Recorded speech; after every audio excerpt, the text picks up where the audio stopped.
Hey folks, it's the Unsung. It's the Unsung. It's the Unsung. I'm Mark, joined by this guy Chris. Je suis Chris. Je suis Chris. I'm Chris too.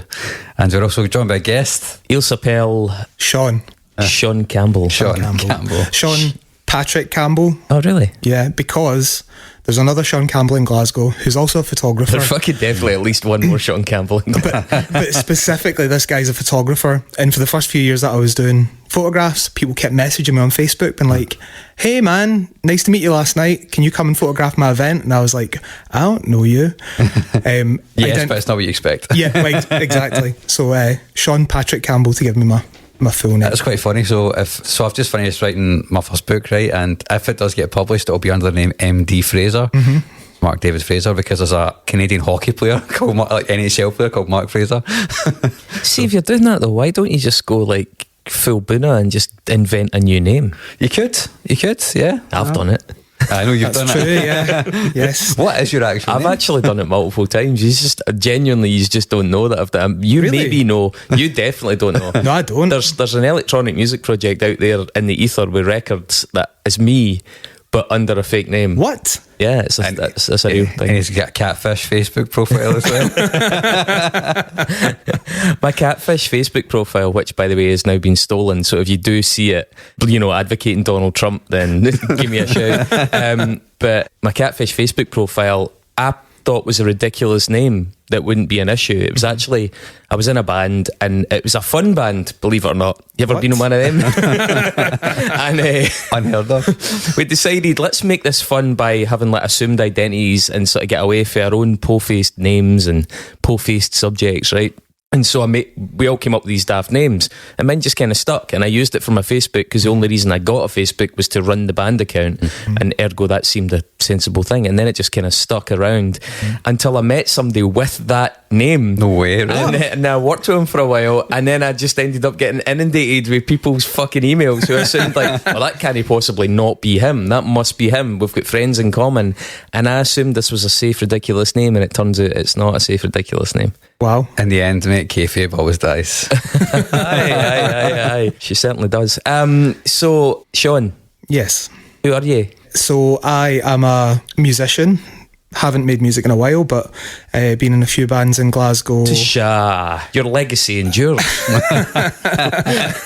Oh God, yeah. My legacy of the Ocean Fracture for a clear decade. Yep.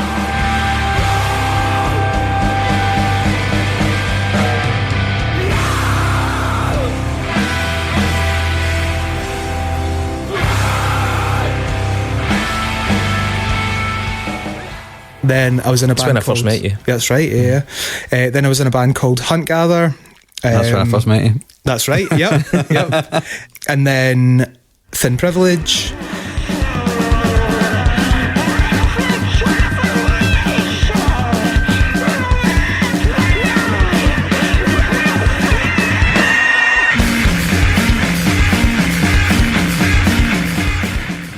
Played in Bad Luck for a bit. You played at Billy Ray Osiris. I did play in the 14-piece orchestra. Yeah, who didn't really? Who didn't, I know, exactly. That picture came up on my Facebook recently, actually. That's like nice the when last it does couple of that. days. Aye. Yeah. Next to me advocating for Donald Trump. And then most recently, Damn Teeth.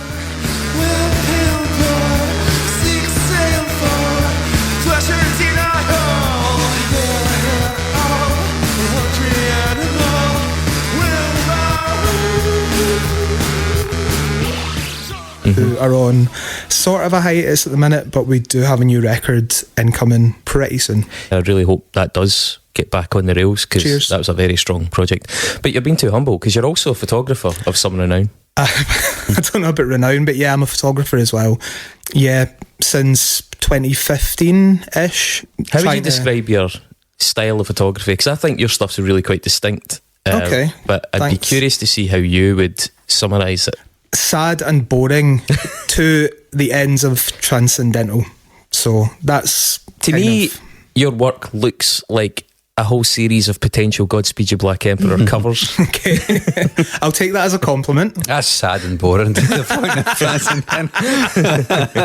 I mean, it's a sad and boring and transcendental that I'm a big fan of. But yeah, it always has that feel. I don't want to say post-rock because that's quite trite, but it has that feel of like, yeah, that quite analogue Northern Canadian coldness, but also that you do a lot of stuff in black and white and stuff, and it's quite warm in that sense as well. So yeah, I really like your photography, man. So let's I also enjoy it. Cheers, thanks guys. Don't want to leave that on the shelf. So Sean, you're also friends with Mr. Grant Donaldson. I sure it's am. It's a tight-knit scene here in Glasgow. Incestuous. Grant's had a couple of starring roles recently. Literally two. The 68. And you're basically here to upstage him, I would assume. Oh God, who can upstage Grant Donaldson? Come on, I wouldn't even try. If I can even, achieve a fraction of what Grant achieved in his 2 starring roles on the podcast, then I'll be happy. Right. Well, given that that's your goal, maybe you want to explain what you chose and why. So the record that I chose is "Common Existence" by the band Thursday.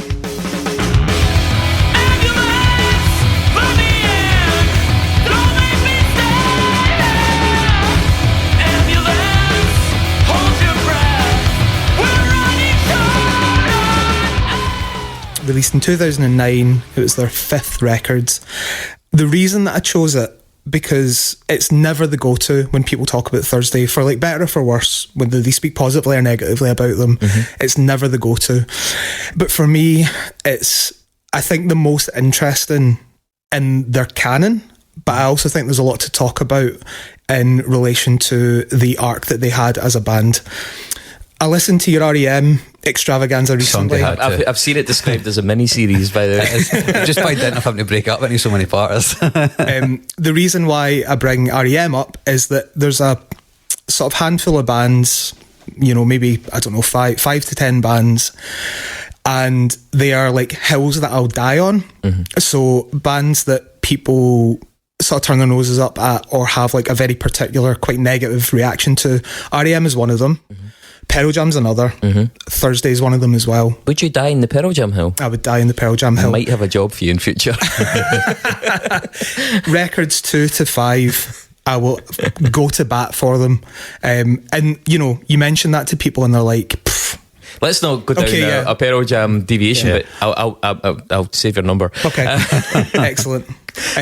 But yeah, Thursday are one of those bands for me where to this day I will defend them like to the hilt, and I think Common Existence is probably, if it's not the hardest one to defend, I think it's the one that shows all of the best aspects and maybe the worst aspects of Thursday. Right. So I thought that would be an interesting one to talk about. Interesting. So I've got 2 kind of initial observations. The first is I'm really looking forward to taking the back seat in the podcast because this is your choice, you're knowledgeable, and Mark, you're a fucking emo screamo head. You know this genre inside out, and I'm like, this is fun. Like, this is, I am literally just gonna, I don't know, toss bombs, pass comments, ask questions, play devil's advocate a wee bit. Sure. The other thing is that every so often we do a band on the show that I've always been aware of and never familiarised myself with, especially if they've got a kind of like sizable canon of stuff, and you're like, oh, where do I start? Fuck knows, man. I can't get round to it. We've done this a couple of times in the programme, and this is a really good opportunity for me to actually be like, right, finally I can reckon with this. Who's this fucking band that people talk about all the time? And I didn't know up for down in terms of Thursday. Geoff Rickly, the name familiar. We did the thing on United Nations, which we'll talk about in a wee bit. That's connected. But other than that, I mean, I couldn't even have told you before the show what is their genre, what's a famous song by them. Clearly they're out there in the milieu, but I just had never disambiguated. It's like a big bag of tangled cables, and you're like, I'll fucking deal with that later. You know what I mean? And you just are perpetually putting that bag of tangled cables to the back of the room. So this was a good opportunity for me to disentangle all those cables, and it's been interesting. And I'm glad that you kind of preempted this by kind of explaining why this sort of potentially stuck out as an unsung record, because I was going to say, like, I'm assuming we wouldn't suggest that the band are unsung. Well, on you go. I think that's a complicated thing, because it often feels like they're ubiquitous in terms of like a band that people will talk about like often, especially in the context of like early 2000s, post-hardcore, screamo, whatever it is they actually are. But I do think that they're a band whose career is characterised by a particular kind of failure. And I think from that perspective, I could make the case that they're unsung. So that's interesting. Put that there as like a provocation. Yeah.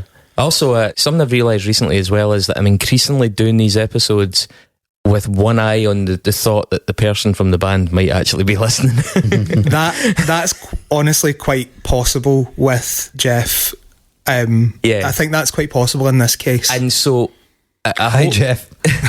I hope it's something. So what I'm saying is, like, when we say things like a specific kind of failure and stuff like that, I do now. I think we've always been reasonably good at it, but I do want to couch it in a way that I would feel comfortable saying to the person anything that I'm going to say in the show, and that makes the job a wee bit harder when you want to be like a pure shit poster. But I think most of what I'm going to say about this band over the course of this is something that I feel I could say to him. And if that sounds too toned down, or if you don't believe me, then fair enough. I must admit, I'm surprised at this prelude because Caveat like fuck. Yeah, because I've been doing that more because I mean we did have a couple of mild run-ins and then a couple of positive episodes. People I was always really encouraged by the Codename is Milo episode where I was not overly kind without being mean, and they took it in really good spirits and got in touch. It depends on the personality, right? Like you can tell those guys are up for a bit of a laugh. And the same for China Drum as well. Like I don't think we were hugely kind to their early records. Well, you weren't. I wasn't, right? But I think I speak to Jan more than you do. Do you know what I mean? So it's like, and they seem to be a big fan of the pod. So I guess, you know. I mean, I do think as somebody that's been in a series of failed bands, I have a pretty sort of down to earth when it comes to, you know, hearing criticism and being able to listen to my own stuff and reflect on it. So hopefully we'll try and stick with that ethos. I'm going to jump in and just kind of defend Thursday immediately, and I don't think you could even remotely call them a failure as a band. No, I totally agree with you. Continue, just to make it clear that I actually can. I'm not sure I'm going to make the same case as Sean, but I do suspect that they were a failure in the eyes of some of the record executives with fucking dollar signs in their pupils who thought we've got the new Nirvana, which is like basically something that we're going to talk about. But that happened to so many bands in that particular era because of that particular era. They were failures because they never really sold the millions and millions of records. So I don't think it necessarily the band would self-define as that, but I think they would be, in terms of the industry, may well look at them as being like, I mean, they're underachievers. Supporting My Chemical Romance when they reform, they would still be able to probably sell out the bars here if they play the show.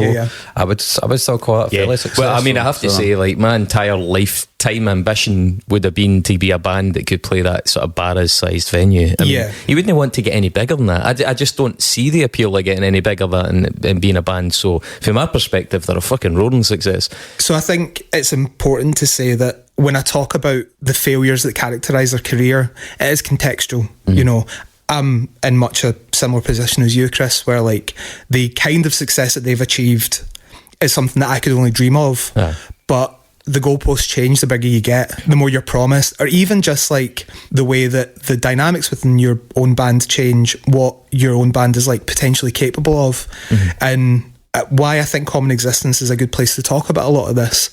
Maybe we can touch on this more later, but if you read, there's a Vice article with Geoff ranking his own albums. Yeah, I've referred to it quite a bit. And, what he says about Common Existence kind of encapsulates the thing that I'm talking about. Right now, Thursday have probably been, are in the best health that they've probably ever been, with the exception of like 2003.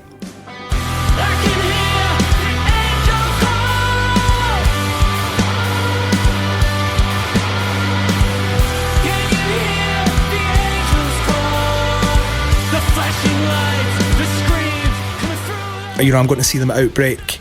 I was probably going to go to Outbreak anyway, but as soon as I saw that they were playing, I immediately just bought a ticket. I've not seen them since 2003. I've got so much love for them, and I just want to make it really clear that when I talk about failure in this context, it is in relation to, like, I guess the public facing aspects of the band, what they did achieve versus what they maybe wanted to achieve, all the things that happened along the way. And it's like, it's a pretty wild tale I think especially... Oh man, there's some really odd twists and turns in this. I had to double take on a couple of things. Now you also put us on to a documentary that was really useful. So for my own research, I watched a fair bit of interview footage. I also used an interview which I think was from about 2011, and it was recorded the day after they announced they were breaking up, and it was with Geoff, and that was actually a really interesting interview. It was a lot of like really just useful little bits of trivia in there, and I've kind of referred to that a bit. We'll get into it though. The old school kind of origins of this band. I mean, in terms of the membership, clearly Geoff Rickly is the face of this band, the king of the centre parting, I will add. King, both in terms of hair and teeth. Yes, by the way, as a kid that grew up with a massive gap in my front teeth, which I fucking hated, and got it fixed at great discomfort. I sympathise with that. Also, somewhat cruelly labelled Tone Geoff, as I discovered, and I think that's something that's definitely stung the boy a wee bit over the years. Definitely. As regards to other members in the band, Tucker Rule, drummer, basically learned drums to play in Thursday, right? I mean, that's how I saw it depicted. Right. Tom Keeley on guitar. Started playing when he was 17. This is another thing actually that I see. There's quite a lot of things about Thursday that I relate to, and I started quite late, you know, in terms of picking up an instrument as well. So started at 17, and he kind of knew stuff like Nirvana. I was much the same. There was an interesting bit in that documentary where he said that at the start Geoff didn't like him very much, and then it's immediately followed by Geoff saying that he wanted this guy to be in the band because he liked him so much, he wanted to be around him. And it's interesting how the perspectives were so different on the same thing. Then another Tom on bass, Tim Payne. Tim Payne. And he came from a background of playing stuff like My Bloody Valentine and indie sort of things like that. Some of the early influences and name checks that I saw cropping up in some of their interviews, but Ink and Dagger was one that a lot of people referred to. Actually, one particular performance gets a lot of emphasis.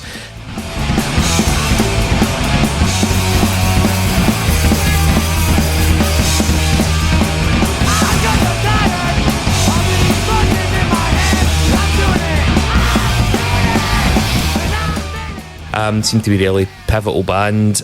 Tucker describes their music in a couple of places as having a sloshy feel, which is a dead weird word to use, but you know what, I kind of get what he means, because there's a lot of looseness, there's a lot of drift and cacophony.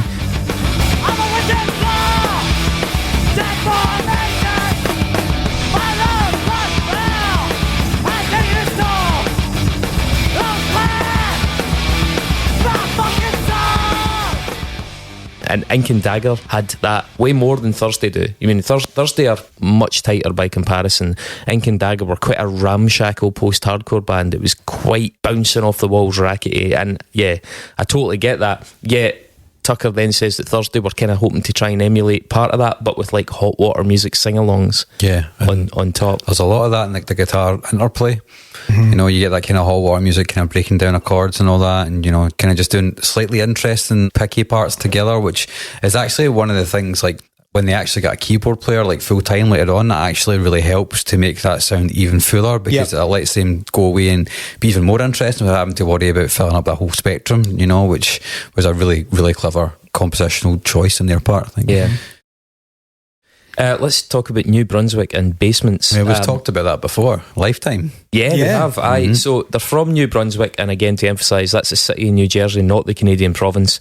Geoff, from a young age, was a big fan of this kind of DIY sort of basement show scene, and he actually went on to host loads and loads of these shows in his own place, including Lifetime. And that was like, it seems in those early days, that was kind of the extent of their expectations as young musicians. It was like they just wanted to share a stage with these musicians and bands that they really enjoyed and respected, and that was kind of it. It was like, let's just do that and then we'll just see what happens. Like Lifetime. That was Geoff's entire impetus of being in a band, was just to like be able to play his own basement shows, right? Yeah. I think is a really important thing to bear in mind, again, when we talk about the arc of the band and what I would perceive as like failures, or what they would perceive as failures, because you're right, they had very, very low expectations of what the band could possibly achieve, which I think is really interesting. And while when I was in my teens, that wasn't really my goal with being in a band, when you think back on it, that is the most fun part probably of being in a band. You know, you're young enough to like not care about anything else. You're just playing like these awful like dives and maybe in your hometown, and you're seeing like these bands that you really love and respect, and you feel like you're part of something.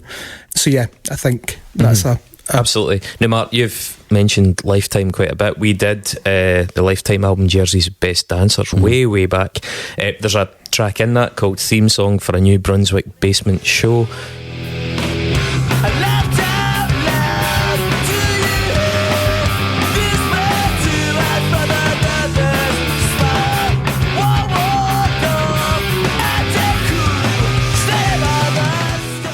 Geoff has kind of quoted that as being something like their anthem, and understandably so. Another band from New Brunswick, Bouncing Souls.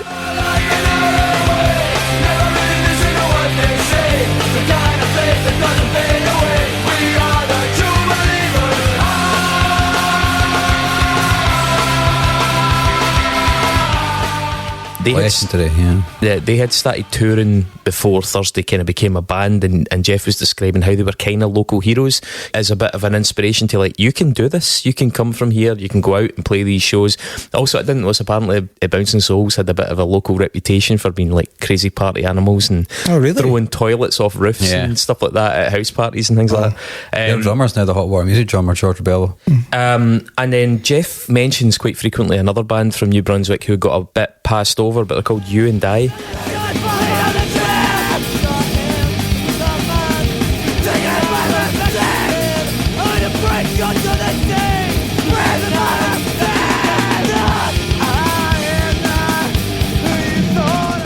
And they're from between 1996 and 1999, kind of screamy post-hardcore with bits of, they're a bit noisier, there's a bit more chaos in the music. Geoff says that a lot of what they were doing was what Thursday were trying to emulate. He knew that Thursday wouldn't get as raw or as heavy as that, but he wanted to try and capture the sort of energy and the edginess of those performances.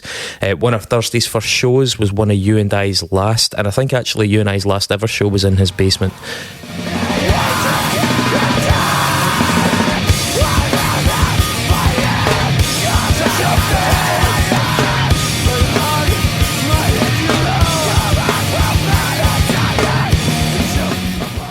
There's plenty of stuff up by You and I on Bandcamp if you want to go and check them out. They're free downloads as well, so, you know, fire in. I think they've had a bit of a resurgence recently as well, because like that kind of late 90s scrams has like had a big resurgence in the kind of like dying days of Bandcamp as we know it. So proper screamo. Geoff actually, I think he lived with members of that band for a while, and Tom from You and I did the Screaming on the Full Collapse album. So he was kind of drafted in as a sort of surrogate member and mentor, I think is the word that was used. Even I didn't know that. There you go. Can we just pause to note how many Toms and Tims there were in New Brunswick at this point, by the way? So many, I know. Come on, mums. You also had, from that year, from that same scene, you had like Streetlight Manifesto, Midtown, Ensign, Screaming Females were all kicking around at the same time. And of course, how can you forget about Bon Jovi? Who are the biggest band from New Brunswick users. Jovi. And the guys like Anthem are now, or they were from there as well. Pull it out, turn it up, what's your favourite song? That's mine, I've been crying to it since I was young. I know there's someone out there feeling just like I feel. But that was later. Obviously. Of course. Not much later. Yeah, because we did. Yeah, we mentioned that when we did their episode as well. So I mean, going back to that 2011 interview, Geoff talks a lot about a later resurgence as well of that very DIY emo screamo scene, gigs in basements and bookshops and art galleries and stuff that we've done and seen and been at, Sean, and played at, and I'm sure you're the same, Mark. He refers to a couple of bands like La Dispute. Nothing to do with it, and I travel backwards through time and space, and I disintegrate, become invisible. I wanna see it where I couldn't when it happened. And Touche Amore has been bands that sort of cited The Wave, that was called. The Wave. What a ridiculous name.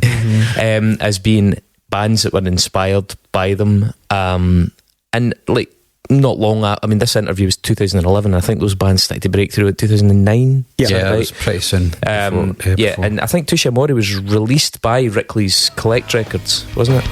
But all it does is empty promises.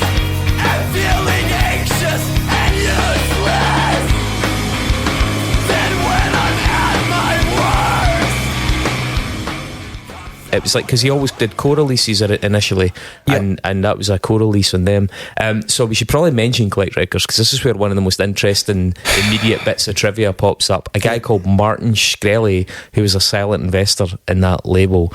So Martin Shkreli, you probably know that name, because he was persona non grata basically everywhere in 2015 around a kind of inflated prices scandal for toxoplasmosis medication. I remember a lot about this. I remember it very, very well, because you had toxoplasmosis.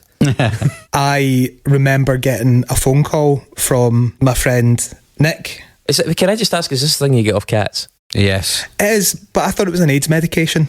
Is it? Yeah, that was. Or was toxoplasmosis one of the comorbidities of AIDS? Maybe it makes you more susceptible as it. Maybe, but I was sure that it was a treatment for AIDS, and that was why the price hiking scandal was so wild.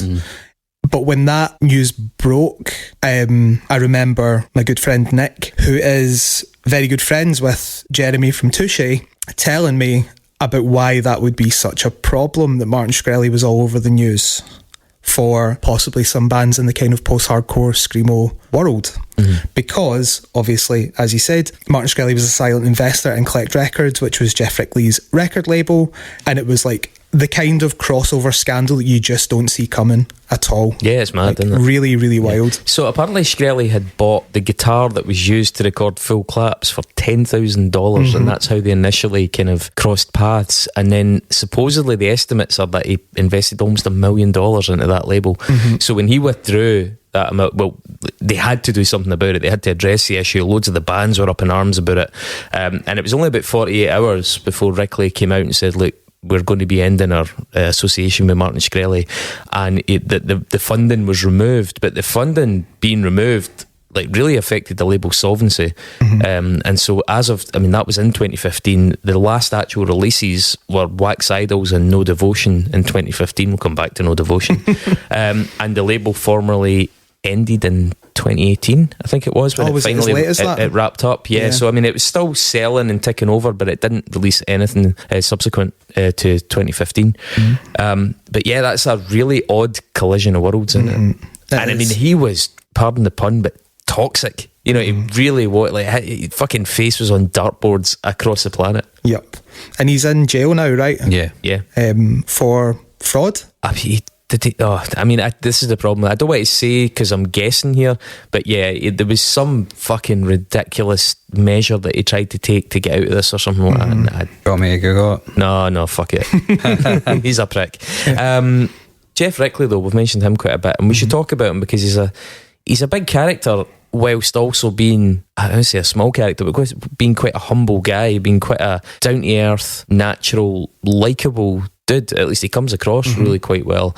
He's a couple of things about him. He's a self-medicating depressive, I think, is one tactful way to put it. We'll unpack that a wee bit. And he's also a diagnosed epileptic, which caused a lot of issues with touring as well. Fucking hell, being an epileptic in a band, playing festivals and small venues and trying to get word to the fucking lighting engineer, that kind of shit is just, that's a nightmarish ailment to have in that industry.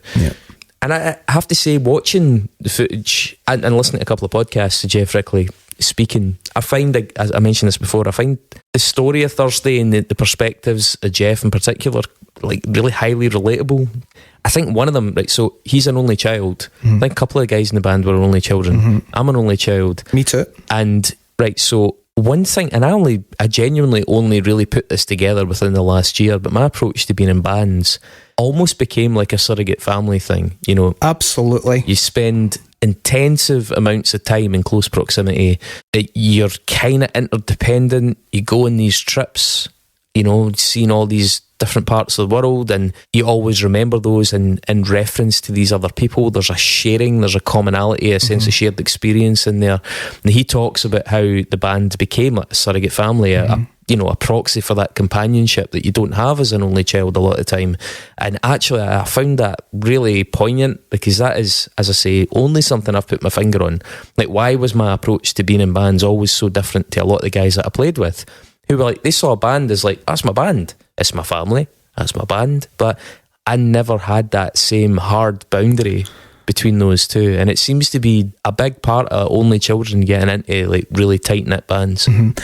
Yeah, totally agree. Really felt like that a lot in my sort of teens and 20s when I was like, when being in a band was like my only creative outlet. You do form these like bonds with people that as you grow up and you change, you might no longer have those. They might not be people you would choose to spend your time with, but you have this like common thing of like being in a band together.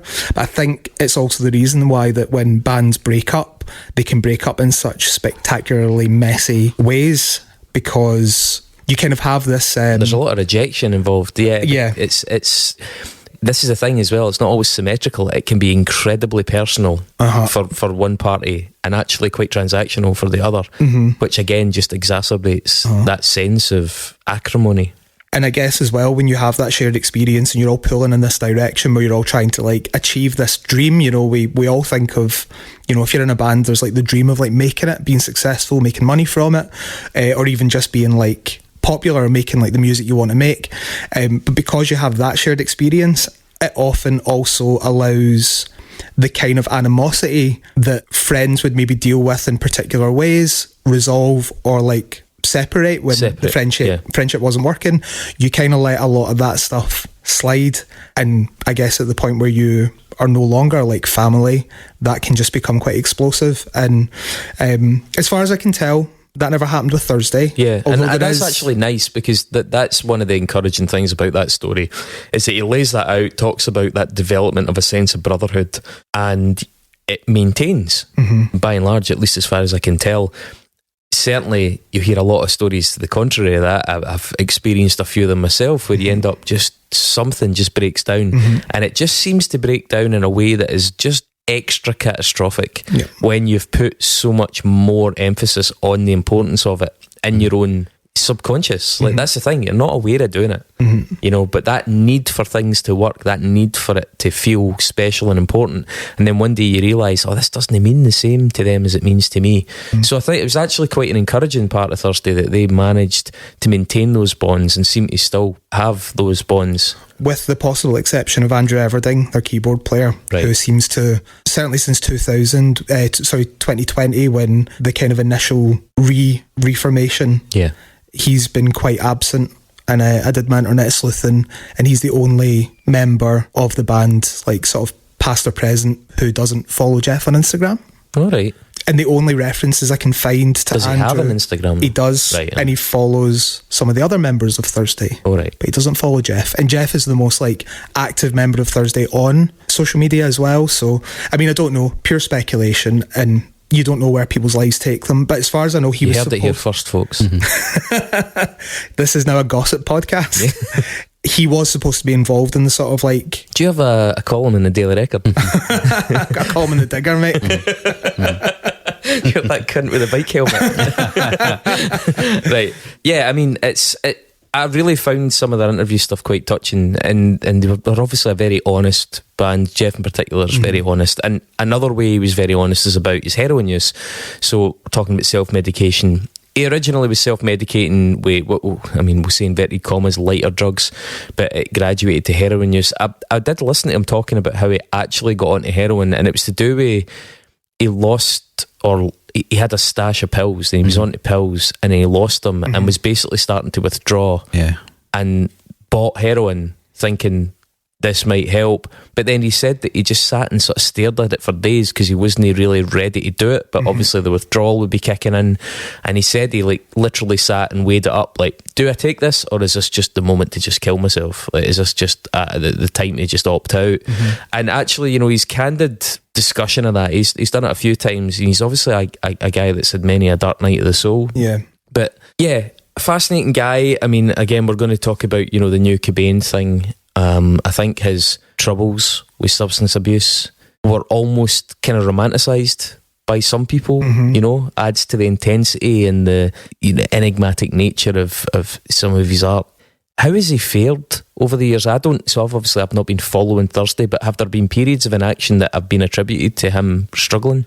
I don't actually think so. I think 2011 was when the heroin addiction really took off, from what I understand, and then I don't think he kicked it until 2015 or 16. But in between, he was putting out solo music No Devotion, a lot of that activity took place in that time as well, because, well, Ian Watkins, we'll get to that. Yes. But we'll get to that. Yeah. Spoke his name. A fucking big dirty elephant in the room. There is a big dirty elephant in the room. So a lot of that activity kind of took place during that time period. So he was still active. Full disclosure, so I met Geoff when he was doing his solo stuff. He played at the ABC2 in 2014 with... Rest in peace. I know, R.I.P. With Koji and... Koji, yeah. Oh, I can't remember the name of the other guy. He was like an English singer-songwriter. And Ed Sheeran? It's not Frank Turner. It wasn't either of those. We don't ever remember Frank Turner's name in this podcast. Absolute rockets. No, it wasn't them. I can't remember who the third act was, but anyway, it was being promoted by Stephen Hill, Struggletown Records. Big shout out, Stephen. And Top bloke. Is a top bloke. And the bands needed somewhere to stay. So I had a flat. I was living by myself. I had some space. Stephen asked if they could crash with me, and I was like, that's absolutely fine. Inside going absolutely mental because, totally, man. Fucking hell. you know, Geoff Rickly was going to be sleeping on my floor, sleeping on my couch. He wrote actually a really compelling book called Someone Who Isn't Me about his struggles with addiction. I read it a couple of months ago. Would recommend if you find him to be even remotely a compelling character. It's well written. I've got some problems with it, but generally speaking, in terms of the kind of books that maybe singers and those kind of bands would write, it's really, really good. But what it let me identify was that when Geoff was sleeping on my couch, he was definitely in the throes of his heroin addiction. And at the time, I wouldn't have been able to say. He was a bit distracted and a bit jittery, but like he seems like quite a distracted and jittery guy. That's kind of part of his persona. Yeah. Very earnest, very sincere, but also like kind of like a kid. Do you know what I mean? So I didn't really think much of it at the time. And then I read the book and I was like, oh my God, like when I met Geoff, he was he must have been kind of in the throes of this really, really terrible addiction. So judging by the book, he didn't fare very well. I think it was a really, really dark time in the guy's life.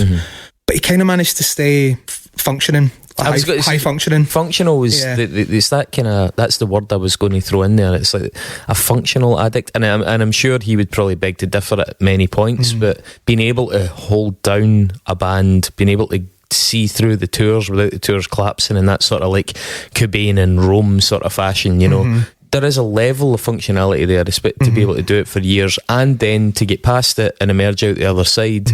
You know, thank goodness. It is fascinating, as you say, that it didn't make itself really obvious to you, even though you were in that kind of like close proximity. But to find that out later, that's pretty fascinating. Yeah. I mean, I don't get starstruck, but it was a really big deal to be like hanging out with a guy whose music I've really, really loved for, I mean, at that point it was like 12 years. You know, at this point we're talking 20 years.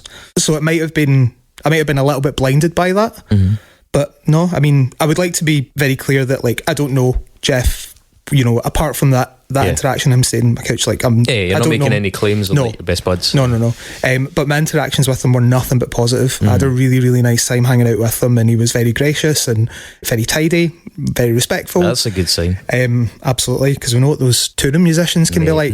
They are the fucking worst.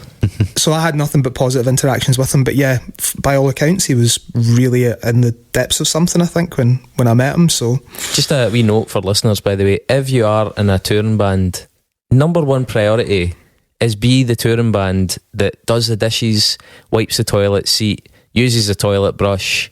Just be that fucking band. Honestly, like people will just speak so glowingly of you. Do you guys, this is a bit of a digression, do you guys remember Vessels? Of course, I love Vessels, man. Me too.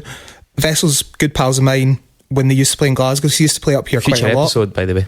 I'd be well up for that. They used to play in Glasgow quite a lot, and they would stay at my flat. And remember they played round the corner when it was Captain's Rest? Yep.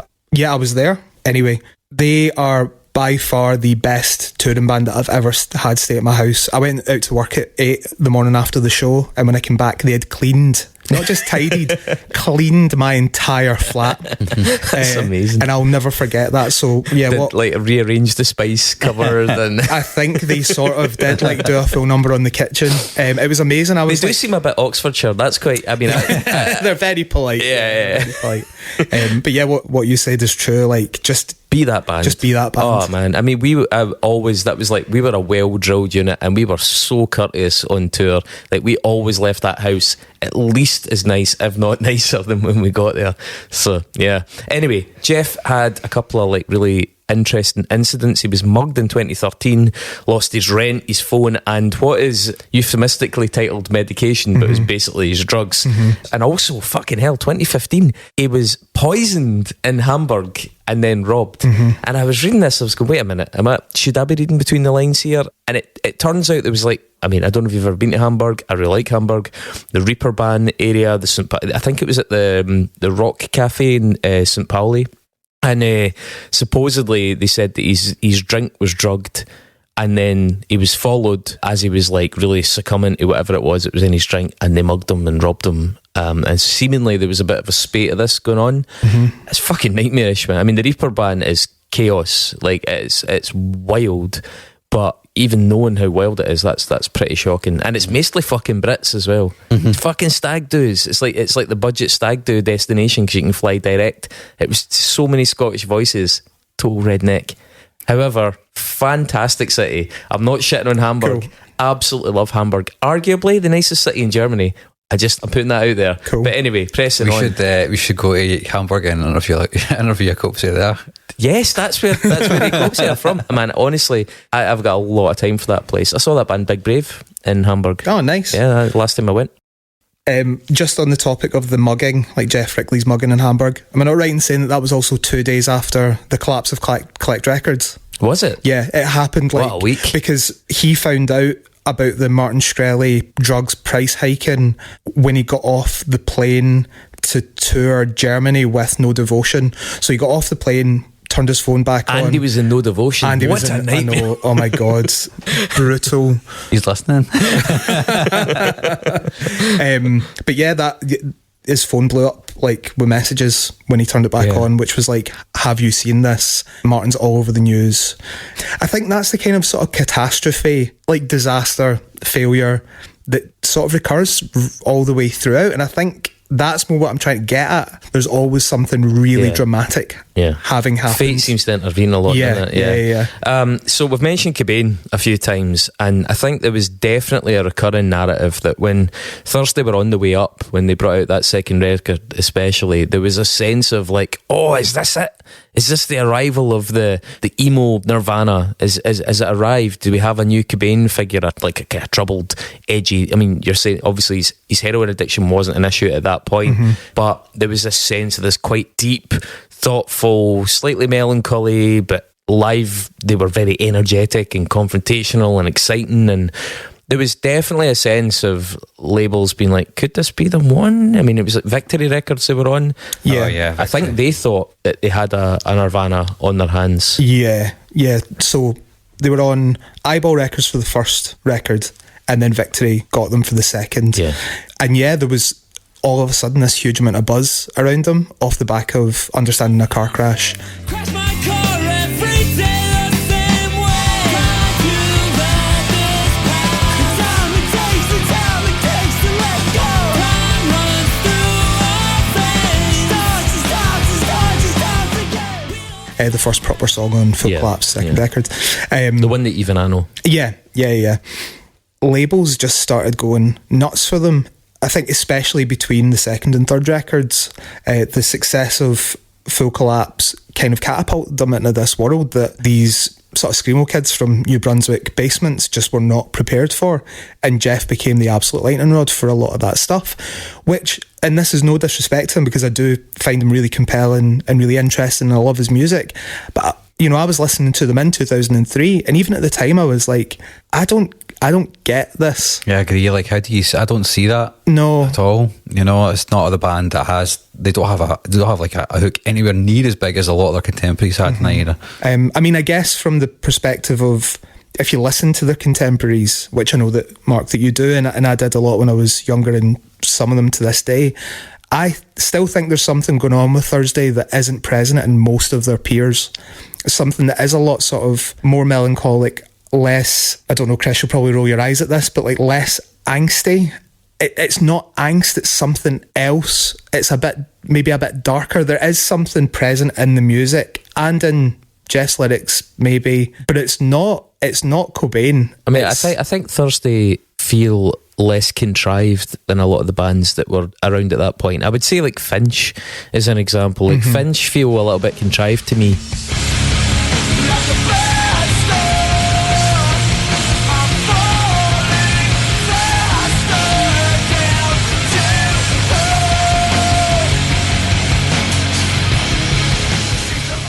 That said, I think Finch have some really big hooks and a couple of really big singles that Thursday probably didn't have. Yeah. But I think Thursday feel like a real band. They feel like a real deal. I think, you know, what would the closest contemporaries be? This band, probably Glassjaw and Thrice.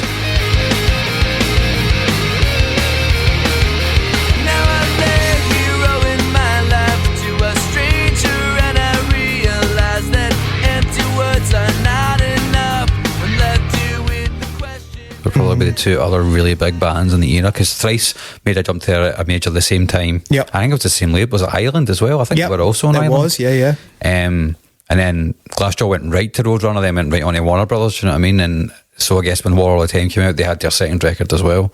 And yeah, it's weird because all three of those bands, none of them ever really got... Yeah, but that scene Like- doesn't have big hooks. That's what I was going to- That's- it's stylistic, but it does. I mean, don't get me wrong. It's got anthems for the kids and the folk that were into it, but it doesn't have big enduring hooks. It's not got a timeless quality in the sense that, you know, like Weezer has a timeless quality. Some of the stuff that is a lot more, let's say, lowbrow, has a timeless quality. That scene it's a kind of bit of a lifestyle thing. It's an attitude, it's an energy, it's what's going on, it's engaging with your inner fucking like turbulence, you know, but it's not got the big enduring hooks, even of like the grunge era, which was, you know, it was known for a lot of the same things, engaging with your inner sort of demons and all that kind of stuff. But then it also had Black Hole Sun, and it had fucking like Jeremy, and it had fucking Dirt, and it had Cobain, obviously, and then even it had like these peripheral things like Smashing Pumpkins and Hole and all that kind of stuff. The huge hooks that were just going to last and last. And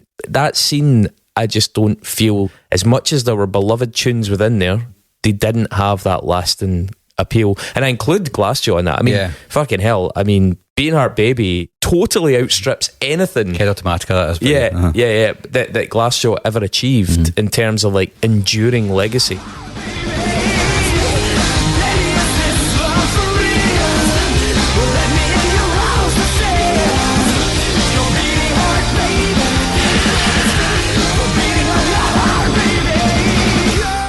I get that in Glassjaw are loved. Okay, Chris. They're loved, but that is a fucking banger. I mean, Being a Heart Baby is... An absolute classy song. It's top shelf. It It's is top incredible, shelf. And undoubtedly. as much as people love Glassjaw, and I know a lot of people that love Glassjaw, but what fucking Glassjaw are you sticking on the Well, club now? you know, it took until one of the bands that Geoff produced, My Chemical Romance, to have like the monster hooks. Yeah. You know, the stadium it filling. did come. It took a while for it to get but there. this era of yeah. it didn't have monster hooks. It really didn't. I know it was big. I know it's very fondly thought of, but it just, as an outsider to it, I'm just being objective. It didn't have monster hooks. And I guess the only other bands I think that maybe had really big hooks, They Used. I guess it's okay, I give the day away. I guess it's better you trapped yourself in your own way. And if you want me back, They had two songs with like fucking huge choruses, which is far bigger than anything. Yeah, that but any where of are these they now, bands though? did. They're not. Exactly. They're not in that kind of. pantheon of like great hooky bands. Yeah, they're definitely not. They had like they're not a good band. So in terms of like people looking to replace Nirvana, I mean, this was an enduring thing from like, I mean, literally from the point that Nirvana got big. There were already bands trying to be Nirvana when Nirvana were still alive. But certainly from like 94 when Kurt died through the mid-90s, it was just a constant thing. And some really on-the-nose examples from that era that I would use would be like Everclear, Silverchair. A little bit later you had like the Vines, who were definitely trying to be Nirvana.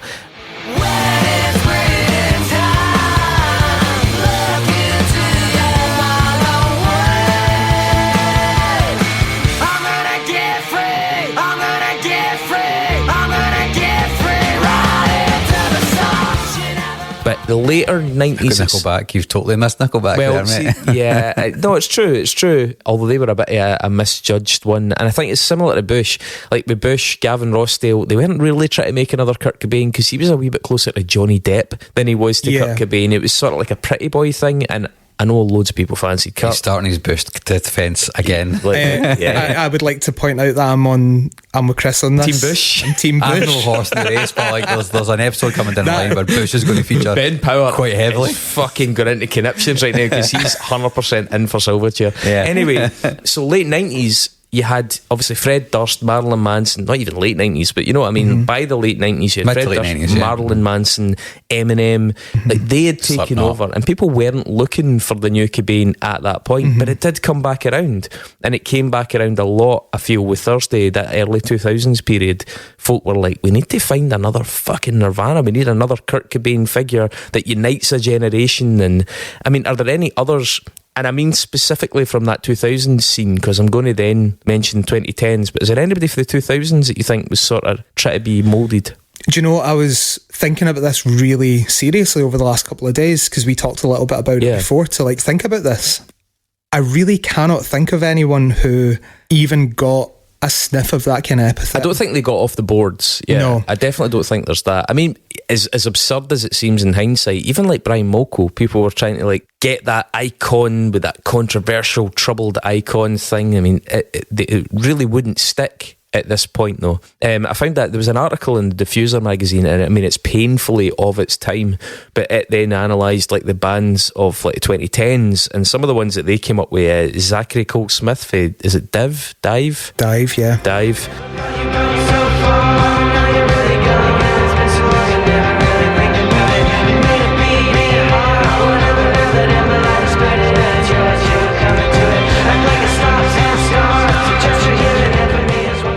And he had that kind of added factor of he was going to be that girl Sky Ferreira. Oh yeah, that's right. And so you had that kind of celebrity couple thing.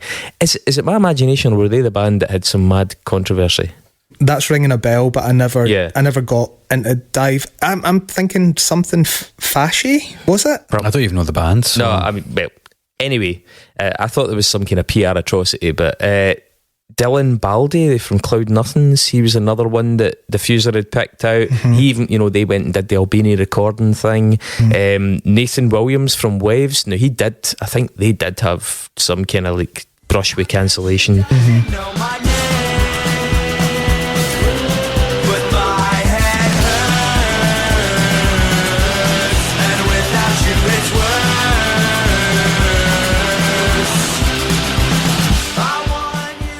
I mean, so much fucking indie landfill in this list, by the way. Yeah. But he liked his pills, and he liked pissing off crowds. He was a wee bit edgy.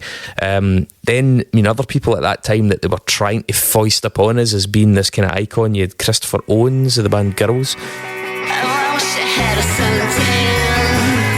I wish I had a pizza and a bottle of wine. I wish I had a beach house, and we could make a big fire every night. Instead, I'm just crazy.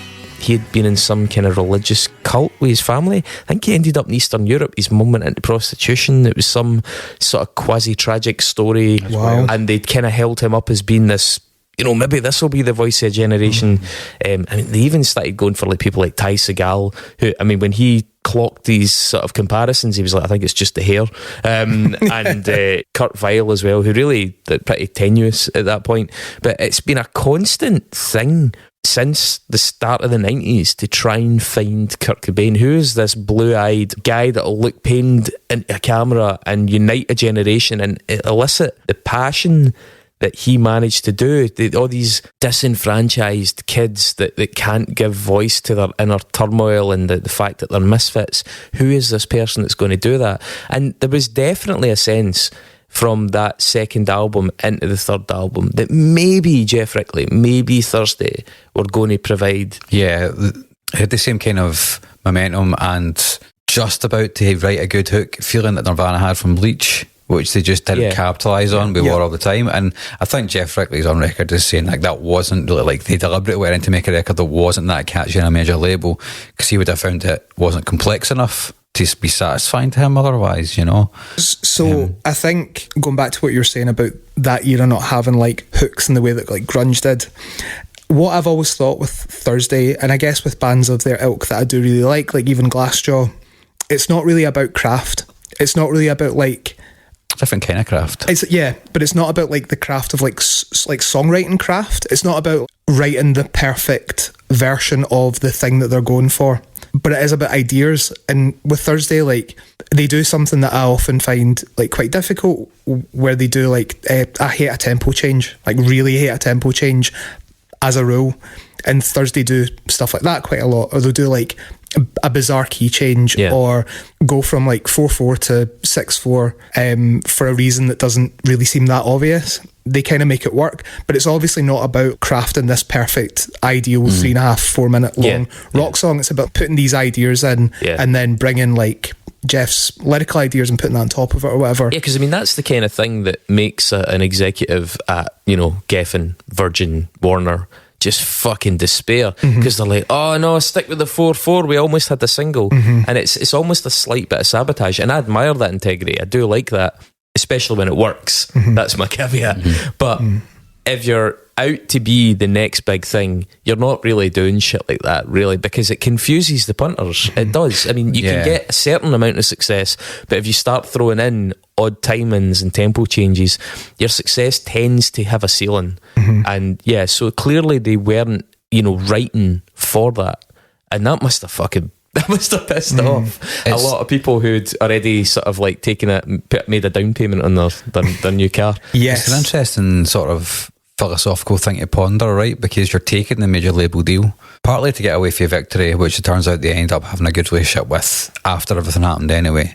Because I think they speak quite highly of their time there now, and the guy for Victory also does, even though when they were in the throes of war all the time, it was like, I mean, when they were getting off that label, it was messy. Was bad. Pretty messy, but they've taken that deal, and you have to be a total idiot to not realise what's supposed to come next there, right? You're supposed to write. You're supposed to write the big songs. That's what they're expecting you. Yes and no, though, because there's plenty of like evidence to the contrary. And I'm not saying that like they're wrong for doing it. I'm just saying that I think philosophically it's quite interesting to take that, especially in an era when everything on the radio was big and hooky, and money's being chucked around right, left, and centre, and it's a total feeding frenzy. I admire the fact they didn't do it. They didn't write the big hooks, but I think it's interesting philosophically just to ponder like. But what I mean is, no, I get what you're saying, actually, I agree, but I'm just saying that, we're all good at deluding ourselves, right? And you can tell yourself, oh, we're not going to be this band, we're going to be this band. So let's take an example like Sonic Youth. Sonic Youth went on to a major label and then made some of their best music, and it was fucking obtuse, you know what I mean? And so you're kind of telling yourself, well, okay, Cautionary Tale, Nirvana, whatever. But, and even then, I mean, Nirvana went and fucking did In Utero.